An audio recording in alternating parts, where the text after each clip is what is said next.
Karl-Anthony-Towns, the first Knick to win the MVP award since 1973 from Willis Reed. Do I gotta start eating crow soon? Let's talk about why he might be in the running for it. Hit that rock.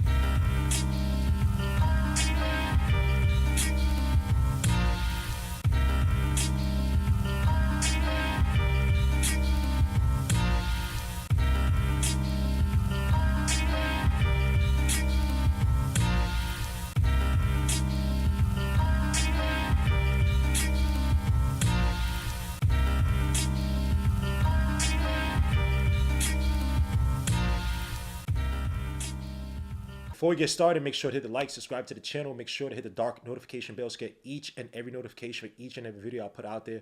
Also, visit underdogfantasy.com. We could bet to your heart's desire with the new game called Streaks, where if you get up to 11 hits on parlays, you can win up to 1,000 times your money. Again, use a code Legion or LOK to get matched up to $1,000 on your first deposit. Bet responsibly. Karl-Anthony-Towns. Yo, this is crazy, man. He's fifth in probability right now in regards to MVP votes. Leading the way is obviously Nikola Jokic with 57.5%. Shai Gilgeous-Alexander at 15%. Jason Tatum at 11%. Giannis at 4.6%. And then Karl-Anthony-Towns at 2.8%. This is wild. And the craziest thing is that, look, man, I didn't want the trade to go down. Karl-Anthony-Towns is a player who's to me, low IQ player when left to his own devices. Very talented, one of the most talented bigs in the league. I've said that time and time again. But he's a guy that you make him the focal point in your offense, so you bring him here and allow him to have that power in terms of decision making. I didn't think it was going to pay off dividends. And on the flip side, not to say I was a Randall fan, but I would have preferred Randall's toughness. Now, granted, the Timberwolves right now are fourth in the league in defense. This was Julius Randle there. Now, the craziest thing, they're doing this despite Julius Randle being on the team, and Julius Randle's on the court. Opponents are scoring around 11 more points per 100 possessions. Offensive rating of 112.1 when he's on the floor for opponents. When he's off the court, 101.5. That's absolutely ridiculous. So, in a weird way, I guess this trade is working out for the Knicks and the Wolves. I'm not sure. Dante DiVincenzo had a good game or starting to percolate a little bit. But I would say the Knicks still won this trade out. But let's get to this MVP voting and the MVP chances for your man Karl-Anthony-Towns. That's crazy. Because look, Cat is averaging 25 points a game off of 53% shoot from the field, 45% from three, 86% from the stripe, 13.2 rebounds a game, 3 assists a game as well. 2 points total is the second highest of his career. His three-point shooting is the highest of his career. His rebounding numbers are the highest of his career. The contested defensive rebounding ranking is currently third in the league right now, which is the highest of his career. His contested offensive rebounding right now is 11th in the league, which is the highest of his year. His plus-minus right now is the highest of his career. But why the hell is Karl-Anthony-Towns doing this? Is this all because this was always gonna blossom from his game? You could have seen the vision from years ago. No.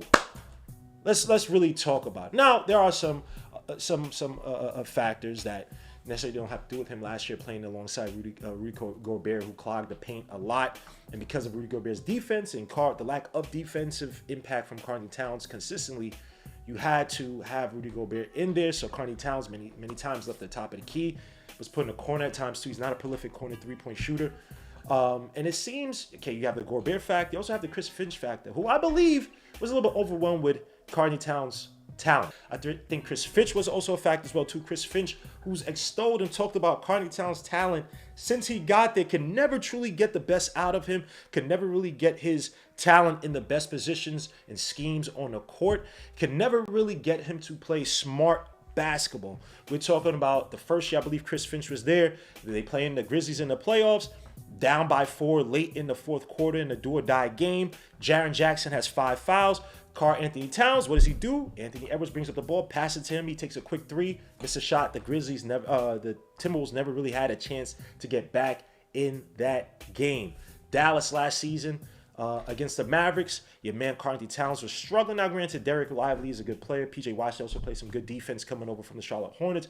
But this is Karl-Anthony-Towns. He really struggled until maybe the last 2 games, I believe, against the Mavericks. Really struggled to insert himself to actually impose his will against the Mavericks front court. And so you saw just the struggles with Chris Finch trying to marry an offense between his 2 best players, Anthony Edwards and Karl-Anthony-Towns. Karl-Anthony-Towns had other games too where, again, 62 points against the Charlotte Hornets, 44 in the first half, a big against them. Could not close out the game. He went 2 for 10 in the fourth quarter. They lost that game. Chris Finch came out talking about their players on the team, and Cat, players on a team that were fishing for points instead of playing sound basketball. And yes, that's on Cat as well, too. He's been in the league for some years now. He should have a higher degree of IQ and understanding of the game, how to control the game, even when you're up big. That's also on you, Chris Finch. The fact of the matter is that you were never able to get your 2 best players, and Anthony Edwards and Karl-Anthony-Towns, to have a competent offense ran between the 2 of them. Between Karl-Anthony-Towns and Anthony Edwards, they only ran the pick and pop 8 times, or ran it to where Anthony Edwards make the pass to Karl-Anthony-Towns 8 times. 8 times in the pick and pop was a pass made from Anthony Edwards to Karl-Anthony-Towns. That's absolutely despicable. That's Chris Finch's fault. That's Karl-Anthony-Towns' fault. That's Anthony Edwards' fault. But now we're in a different day. Why the hell is Karl-Anthony-Towns playing like an MVP with the New York Knicks with a coach who many think he got fired? With a coach who's hard-ass, can't play offense, can't teach offense. Why are things changing now? This is where fundamental basketball comes into play. Sometimes the simplest thing is the best thing. Tom Thibodeau, by the way, is saving basketball. I don't care what no one says. Your man cherishes the mid-range shot, cherishes defense, mixes in modern concepts of spacing the floor, cherishes a 3-point shot as well, too, for y'all modern-day basketball fans. Values off-ball movement, sharing the basketball.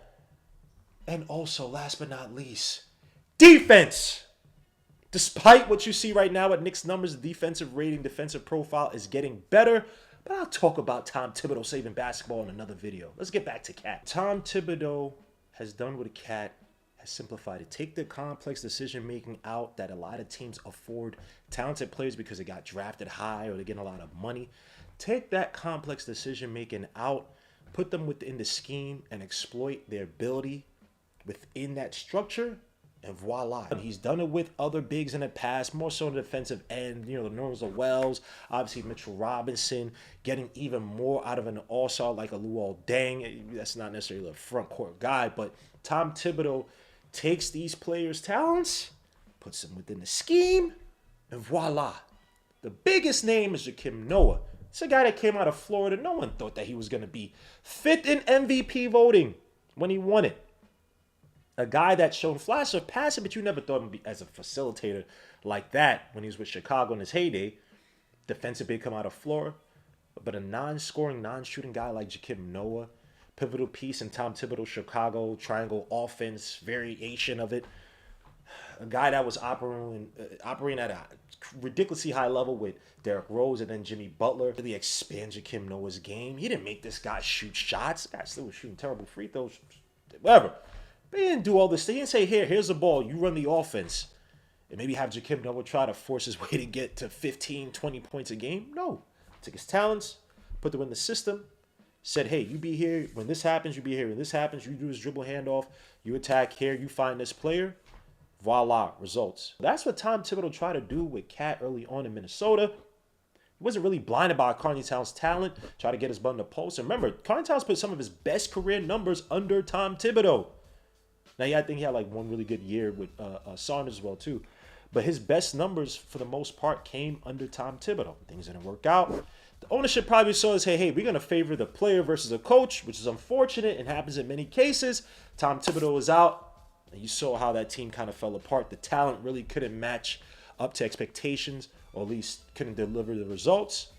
And now they're together again. Let's talk about how Tom Thibodeau has basically taken out some of that complex decision-making that a lot of teams afford these talented players. How Tom Thibodeau's kind of streamlined made the process easier for Cat to get the most out of his talent within the scheme. One example, something I talked about in a previous video, is the pick and roll, marrying Karl-Anthony-Towns' roll ability, shooting ability off the pick and pop, finishing ability at the rim with Jalen Brunson's passing, underrated passing ability, as well as his shooting prowess coming off the screen, as well as his scoring at the basket to form one of the best two-man tandems in the league. Tom Thibodeau has upped Karl-Anthony-Towns' pick and roll man possessions to 18.3 of his possessions this season, which is actually the highest proportion of any play type this season for Karl-Anthony-Towns.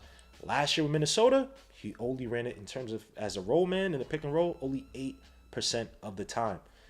And the vast majority of his looks actually came off of what? Spot-up shots last year, something we're going to get to. But Tom Thibodeau making Cat and Brunson a cornerstone in the Knicks offense has not only gotten Karl-Anthony-Towns to, again, streamline his talent into something that's very simple. I won't say simple, but very basic to run. Strong foundation, because you can do so much off the pick and roll, the pick and pop, the ball can get moving, you can attack closeouts. Not only has it helped Karl-Anthony-Towns to be involved in an offense and feel like he's involved in an offense and feel like he knows what he's doing on the floor, give him a blueprint, but it's also helped proliferate the Knicks offense to the number 6 scoring offense in the league and the number 1 offensive rating. Jalen Brunson and Karl-Anthony-Towns, again, are the best two-man pick-and-roll tandem in the league. That could have been done with Anthony Edwards and Karl-Anthony-Towns last year, but Chris Finch and company didn't see it as fit. And people want to say, okay, the spot-up shoots and shots and whatnot, right? That's another example of how Tom Thibodeau was cut down. The three-point shooting between this year and last year between Karl-Anthony-Towns in terms of attempts is largely the same. 5.3 last year, I think 5.2 so far this year. But it's no longer a cop-out. It's no longer used as a crutch for Karl-Anthony-Towns. He's no longer parked in a corner. He's not a prolific three-point shooter. You lose a lot of the gravity that you can run with your other best players by having Karl-Anthony-Towns just stuck in the corner. When Karl-Anthony-Towns taking these shots, these three-point shots, for the most part, this season outside, after the Cleveland Cavaliers game, they're mostly taken as a design of the play. It's not far-fetched to see Karl-Anthony-Towns not attempt a three until the second half of a game. Sometimes until the fourth quarter, sometimes the second quarter. Against the Charlotte Hornets, who've been playing us tough this whole season for some stupid-ass reason, he didn't take his first three until the third quarter. Against the Nuggets, he didn't take his first three until the second quarter. And this after him going 3 for 5 in the first quarter. Now, games you've seen where he struggled for the whole game, where he was taking threes early on, the Jazz game. His first 2-3 possessions, shot a bunch of threes. Jazz got comfortable. Walker Kessler, paint defense, and Laurie Markin on the help just got way too comfortable. Karl-Anthony-Towns, Cat didn't impose his will against the Jazz. We struggled that game offensively, really, to try to come back, and defensively, we were terrible as well too. But again, Tom Thibodeau's insistence, taking out the complex decision making, where you have to have the ball up top and try to find a play, do that stuff, and you have to be the first man to touch the ball on offense, so you got to take that out. Make Cat play more of an inside-out game in terms of you got to play in the post or attack the basket, finish at the basket in terms of inside-out, and then find your outside shot later on has been working wonders, paying dividends for Cat in this offense, especially with so many weapons here. It makes absolutely no sense for Karl-Anthony-Towns to do what he's trying to do with the Wolves. Another way that Tom Thibodeau's done, exploiting Cat's ability, taking out the decision making, is definitely with his post-ups, and in conjunction with the team's newfound focus on ball movement. Obviously, his post-ups aren't drastically different from last year, but again, advantageously finding, in transition, finding smaller players, mismatches to kind of bully with the post-ups. Getting the post-ups like we've seen against the 76ers in the Cup game. He's in the post, 2-3 guys draped on him, attack him in the paint. Throwing behind the back passes to Josh Hart, to freaking Mikal Bridges. That off-ball movement has definitely helped Karl-Anthony-Towns in terms of his decision-making. Just makes things a lot easier. Make the game simple. Basketball is not necessarily easy, but it's a simple game. And Tom Thibodeau has maximized that simplicity for him. One of the ways that you see this off-ball movement and its beauty is a little fake handoff that that Karl-Anthony-Towns will do with Brunson, that if he doesn't have the initial handoff, I've seen with Brunson, seen with Mikal Bridges, but if he doesn't have the handoff, they curl around him and cut to the basket. He makes that pass to the cutter, go to the basket. The defense tags or tries to help out on Cat, or tries to attack Cat. Sometimes you can kick it out to the guys on the outside, depending on where the tagger is coming from. And so it's just made that the read and react so much more easier. Again, streamlined system. You see what's developing right in front of you, you make the right play. Easy as that. Your talent's going to come out. The little quick passes Cat is making to the outside guys from the top of the key, once Brunson or McCall or whoever trying to do the little dribble handoff, they cut to the basket's not there. The tagger's trying to creep in a little bit. He kicks out to the guy outside. McCall Bridges should have hit that damn three-point shot when Cat made that whip around pass you in the corner. But again, the name of the game is simplicity. And even this has led to Karl-Anthony-Towns becoming an even better rebounder. Contested rebounds, that's never been Karl-Anthony-Towns' game. Here's a Julius Randle type on rebounds. You know what I'm saying? Getting them cheap defensive rebounds and bringing the ball up. And so he got 12 rebounds, but not a contested guy. This guy is actually showing more and more on defense, because I feel like he feels that he's a part of a system where he's an important cog, but he doesn't have everything on his shoulders. He doesn't have to run the offense. He doesn't have to beg to run pick and rolls with his other best player. He doesn't have to beg to get the ball in advantageous spots from his best player like he had to. I don't say beg, but like he had to. It seemed like he had to last year with Anthony Edwards, right? We had to force up shots to try to impose his will and say, hey, I'm here to show, hey, guys, I'm here. I'm on the team. Let's try to run it up. He doesn't have to do that. Tom Thibodeau got him. And so that's shown out through his offensive rebounding. Dare I say, it might even show up on his defense. Now, again, Karl-Anthony-Towns not a good defender by any stretch of imagination, but these past few games, Karl-Anthony-Towns has been moving up on the screens. Karl-Anthony-Towns has been hedging. And dare I say, now that you have Precious Achiuwa in there, last game they played against, I believe, the Hornets, you saw a whole bunch of switching. And if Karl-Anthony-Towns could stop that drop back DNA that's embedded in his brain and start to play up on and hedge on defense, switch, he's not at least number 4 in the MVP voting. Easy right now, the best center in the Eastern Conference. If he give you adequate defense, even slightly above average defense, and the offense he's putting up right now, yeah, I gotta eat crow soon, man. As for the MVP voting, it may be hard to surpass guys like Jokic, just given the fact that, one, the Knicks offense is more multifaceted than the Nuggets offense. We have so many weapons right now compared to the Nuggets, who are still trying to find their way offensively. Jamal Murray's been struggling, and PJ at times too. So this is, look, Jokic, because he's an end-all, be-all. He's a center of that offense in terms of everything runs through him. He's just going to get the touches. The overall stats is going to pop with a guy like Jokic. So Jason Tatum, this is a weird one because he's putting up some solid numbers, 28.7 points a game. I believe he's shooting around 46% from the field, 37.5% from three, 8.7 rebounds, 5.6 assists. I mean, playmaker, one of the better playmakers in the league. People still, point to his inconsistencies. I think he sometimes gets a little bit plagued from the aura of, a guy that's kind of worked under the tutelage of Kobe Bryant, taking on a mom mentality. People think that he's somewhat of a chuck. People think he's overrated. I think he's probably right. I think he's a really good player. He's one of my favorite players to watch. MVP level, I mean, he's come close several times the past few years. 6th in MVP, 4th MVP, 6th in MVP, 12th in MVP about like 5 seasons ago. This is a guy who's always in that conversation. Whether he could take it to the top and get to there, I'm a little unsure. Now, again, he also has another multifaceted offense. Him, Jaylen Brown, who's one of the better two guards in the league. Jrue Holiday's still a great contributor from a two-way type of player standpoint, guard standpoint. Derek White, Peyton Pritchard offer you great depth in that squad. Obviously, KP, when he's healthy, is an absolute threat from the outside. But the reason why I think the Celtics, despite Jason Tatum going on his MVP, Olympic snub revenge tour, why he may not win is because the Celtics represent all of what the NBA media and many of what the audience are kind of sick of. The so-called three-point evolution that the Warriors have kind of instituted. When the Warriors brought it on, it was, oh, wow, this is new. Steph Curry and whatnot, and Draymond Green as his big defensive facilitator, running split action, strong motion. Oh my gosh, three-point shot. And people are like, wow, this is beautiful. But then you start to see the imitators, right? The Atlanta Hawks back, several years ago when they tried to imitate it.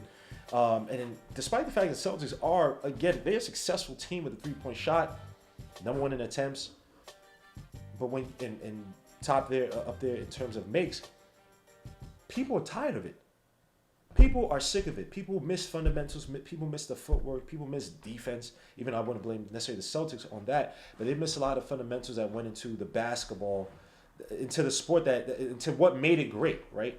And they're seeing the Celtics team, Celtics having great success for it. They see who's the top player, and it's Tatum. And typically when you know MVP awards, they many times go to the best team, the best player of the best team.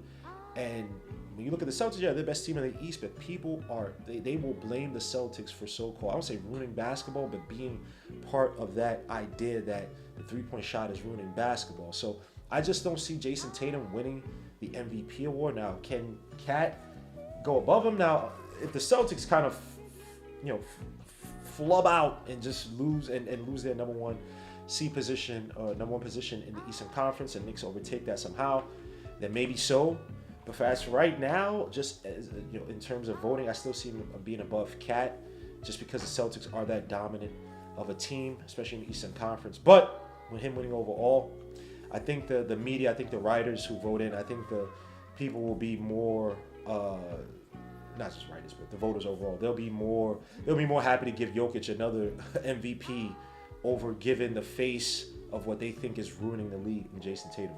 SGA is interesting because SGA, I feel like, yes, he's a guy who could give you 30 points a game. They have a very young squad. Jalen Williams is an absolute beast. I love his game.